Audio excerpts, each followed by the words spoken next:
Economics, Standard 12, Unit 4, continued. Induced investment. Investment has a specific meaning in economics. It means additions to the existing productive capacities. They include fixed equipments, machinery, building, raw materials, replacement due to depreciation, etc. It lays down the basis for future production. It is the addition to real capital assets. Investment is carried out by households and firms. Induced investment. It is the expenditure on fixed assets and stocks which are required when level of income and demand in an economy goes up. So when level of income and demand in an economy goes up, induced investment occur. The characteristics of induced investment. Number 1, profit motivated.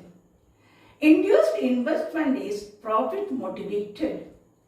Firms invest either from their own profits or by borrowing. Households will invest if the expected profit is higher than the rate of interest. Otherwise, they will lend or deposit their money for interest. Suppose the firms borrow for investment, then they have to pay interest for that.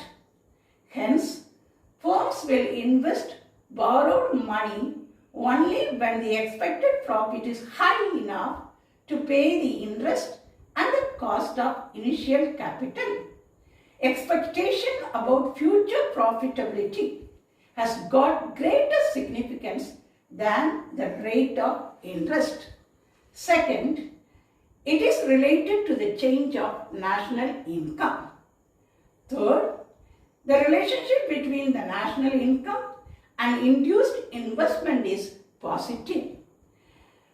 If the national income decrease, it leads to decrease in induced investment also, and vice versa. If national income increases, induced investment also will increase. Induced investment is income elastic. Income, and in autonomous investment, income is inelastic. Induced investment, income is elastic. It is positively sloped as shown here. So, the investment curve is positively sloped. In the x-axis, you find GNP, national income, the horizontal manner, and in y-axis, the vertical position, investment. And you find the induced investment curve positively sloped as shown here. The differences between autonomous investment and induced investments are: autonomous investment is independent, whereas induced investment is planned. They plan and then they invest their capital. Autonomous investment is in income inelastic, whereas induced investment income is elastic.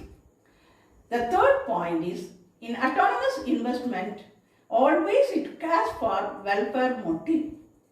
It has a welfare motive and it just takes welfare motive as its main aim, whereas in induced investment, profit motive toppers.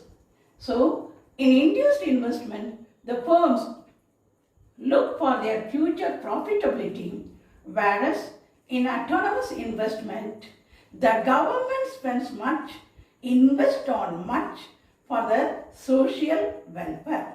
So, the third important point in autonomous investment is welfare motive, and in induced investment is profit motive. Thank you.